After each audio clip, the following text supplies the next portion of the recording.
Hello everyone. तो जैसे कि पिछली क्लास में आपको बताया गया था कि संप्रेषण क्या होता है, ठीक है, उसके अर्थ और उसकी विशेषताओं के बारे में आपको बताया गया था। और आज की क्लास में आपको बताया जाएगा कि संप्रेषण के प्रकार मीन्स टाइप्स ऑफ कम्युनिकेशन, यानी कम्युनिकेशन जो है वो कितने प्रकार के होते हैं, जो कम्युनिकेशन माध्यम है उनके कितने प्रकार होते हैं, ठीक है। तो कम्युनिकेशन का या संप्रेषण के जो प्रकार है उसमें देखिए संप्रेषण जो है वो दो प्रकार का होता है। पहला जो होता है वो शाब्दिक संप्रेषण होता है और दूसरा जो होता है वो अशाब्दिक होता है, ठीक है। शाब्दिक यानी कि वर्बल, इसका मतलब ये होता है कि जब संप्रेषण यानी कि हम किसी से बातचीत करने में अगर किसी लैंग्वेज का, किसी भाषा का प्रयोग करते हैं तो वो आपका शाब्दिक संप्रेषण कहलाएगा। जैसे कि आप जानते हैं कि जो मनुष्य है, मनुष्य और जो जानवर होते हैं उसमें इसी चीज़ का अंतर है कि हम जो है भाषा का प्रयोग करते हैं, हम लोग बातचीत करते हैं, और वो लोग जो है किसी भाषा का प्रयोग नहीं करते हैं, ठीक है। वो ध्वनि वगैरह इन सारी चीज़ों का प्रयोग करते हैं। बहरहाल तो शाब्दिक संप्रेषण का मतलब ये होता है कि जब संप्रेषण करने में हम लोग किसी भाषा का प्रयोग करते हैं तो वो आपका शाब्दिक संप्रेषण कहलाता है। और अशाब्दिक संप्रेषण का मतलब जब हम लोग बातचीत करने में किसी भाषा का प्रयोग नहीं करते हैं बल्कि किसी और गतिविधि से जो है अपनी बात को हम समझाते हैं तो वो आपका अशाब्दिक संप्रेषण कहलाता है। तो पहले हम लोग आते हैं शाब्दिक संप्रेषण पे। अब शाब्दिक संप्रेषण भी जो होते हैं वो दो तरीके के होते हैं, एक होता है मौखिक संप्रेषण होता है, एक होता है लिखित होता है, ठीक है। मौखिक यानी कि ओरल, यानी कि जो मुंह से बोलकर, ठीक है, यानी बात को कह के बताया जाए तो वो आपका मौखिक होगा, और जो लिख कर के दिया जाए वो आपका लिखित संप्रेषण कहलाएगा, ठीक है। मौखिक में जैसे मैं अभी आपसे इंटरेक्ट हो रहा हूँ, ठीक है, यूट्यूब के माध्यम से, तो ये मैं आपका जो है एक भाषा का तो प्रयोग कर रहा हूँ, यानी कि ये जो कम्युनिकेशन हमारे बीच में हो रहा है ये शाब्दिक कम्युनिकेशन तो है ही, साथ ही साथ ये मौखिक भी है क्योंकि मैं आपको बोल करके बता रहा हूँ, ठीक है। और लिखित का ये होता है, लिखित में होता है कि हम जब कम्युनिकेट करते हैं, किसी से बातचीत करते हैं तो वो हम लोग लिख करके करते हैं। अब क्यों हम मौखिक का यूज किया है, क्यों मौखिक यानी कि बोल करके हम लोग किसी चीज को कहते हैं या क्यों लिख करके कहते हैं, इसकी देखिए आवश्यकताएं अलग अलग होती हैं, ठीक है। तो जब आप किसी से फेस टू फेस मिलते हैं तो आप आमतौर से जो है उसे मौखिक यानी बोल करके ही संप्रेषण करते हैं। और जब किसी चीज को यानी कि जो सूचना है उस सूचना को भविष्य के लिए संदर्भित करना होता है, भविष्य के रेफरेंस में उसको रखना होता है, तो वहां पर हम लोग लिखित संप्रेषण यानी कि जो सूचना है उसको लिख करके प्रेषित करते हैं, भेजते हैं, ठीक है।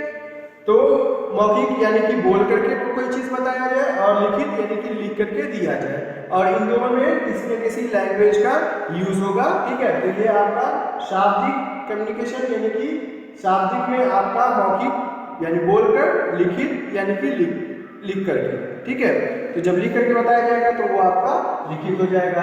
अभी आते हैं अशाब्दिक संप्रेषण में। जैसे कि पिछली क्लास में मैंने बताया था कि बातचीत करने को संप्रेषण कहते हैं, लेकिन उसके साथ एक चीज मैंने और ऐड किया था, वो ये कहा था कि जो संप्रेषण शब्द है वो काफी व्यापक है, इसका सिर्फ मतलब ये नहीं कि बातचीत ही किया जाए, ठीक है। तो वही चीज अब आगे मैं आपको बता रहा हूँ कि अशाब्दिक यानी कि नॉन वर्बल, यानी कि बिना लिखे बिना बोले, यानी कि किसी भी भाषा का प्रयोग यहाँ पर नहीं होगा, ठीक है।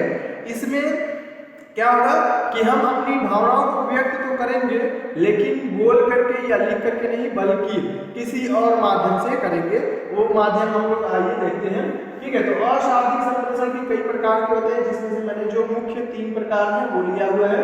पहला जो है दृश्य संकेत। दृश्य का मतलब जब हम फोटो वगैरह देख करके हम किसी चीज को समझते हैं या फोटो दिखा करके किसी चीज को समझाया जाता है तो वो आपका दृश्य संकेत होता है, जिसमें कि हम आमतौर से चित्र की बात करते हैं। जैसे कि आप बहुत बार देखे होंगे कि कहीं ऑफिस वगैरह में आप जाते हैं तो इस तरीके से आपका एक सिगरेट बनाया होता है, और इसमें जो है आपका इस तरीके से कट का निशान, यानी कि ये जो है चित्र बनाया होता है। चित्र देख करके ही हम समझ जाते हैं कि स्मोकिंग इज नॉट अलाउड, यानी कि यहाँ पर स्मोकिंग जो है आपको नहीं करना है, धूम्रपान निषेध है, ठीक है। तो ये जो है आपका दृश्य संकेत में आ गया, यानी कि चित्र के माध्यम से आपको बताया जाता है कि आपको ये कार्य नहीं करना है या करना है, ठीक है। फिर श्रव्य संकेत होता है। श्रव्य संकेत में आमतौर से हम देखिए कि इसमें कोई ध्वनि को लेते हैं, यानी कि ध्वनि जो है हम लोग सुनते हैं, वो श्रव्य संकेत में आता है। जैसे कि आप रोड पे चलते हैं, बाइक चलाते हैं, तो आप बाइक चला रहे हैं तो चिल्लाएंगे तो नहीं ना, भैया हटिए हटिए हटिए, ठीक है। तो आप क्या करते हैं, हॉर्न बजाते हैं। तो जब हॉर्न बजाते हैं वो एक तरीके की ध्वनि होती है, ठीक है, जिसके द्वारा जो है जो आपके सामने या जो आपके आगे जो भी जा रहा है वो ये समझ जाता है कि पीछे वाला जो है वो मुझको हटने के लिए कह रहा है और वो साइड दे देता है, हट जाता है, ठीक है। तो ये जो हॉर्न आपका आता है ये आपका श्रव्य संकेत में आता है, यानी कि सुन करके जो है हम लोग या किसी ध्वनि के माध्यम से जो है हम लोग किसी को मैसेज भेजते हैं और वो मैसेज समझता है, ठीक है। अब तीसरा देखिए दैहिक भाषा, बॉडी लैंग्वेज, बहुत ही जरूरी चीज होती है बॉडी लैंग्वेज। भले ही आप क्यों ना वर्बल कम्युनिकेशन कर रहे हैं, यानी कि शब्दों के माध्यम से कम्युनिकेशन कर रहे हैं, फिर भी आपको बॉडी लैंग्वेज की आवश्यकता पड़ती है। जैसे कि मैं अभी आपको पढ़ा रहा हूँ और पढ़ाने के साथ साथ जो है मैं अपने हाथ भी का भी मूवमेंट, यानी कि हाथ भी अपने कुछ समझाने के लिए हाथ से भी कुछ इशारे कर रहा हूँ, ठीक है। तो ये सारी चीजें जो है आपकी बॉडी लैंग्वेज में होती है। जब भी आप किसी से बात करते हैं या बात भी नहीं करते हैं तो किसी को देख के आप जो है आपकी जो भौहें उठा देते हैं, ठीक है।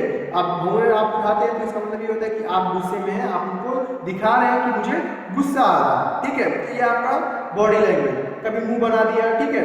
तो ये सब गेस्चर वगैरह होता है। गेस्चर मतलब होता है इशारा, ठीक है।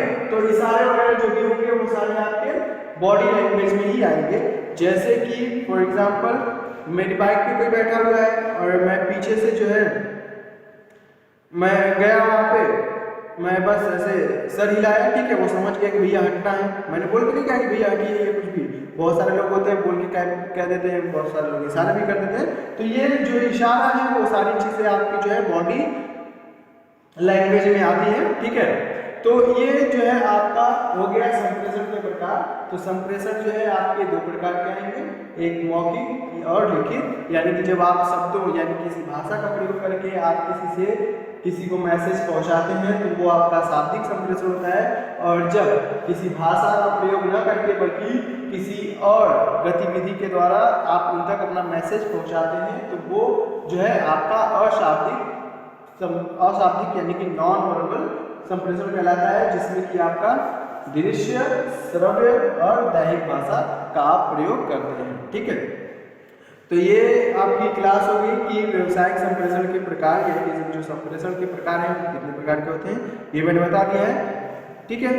तो अब अगली क्लास में फिर मिलेंगे। Thank you.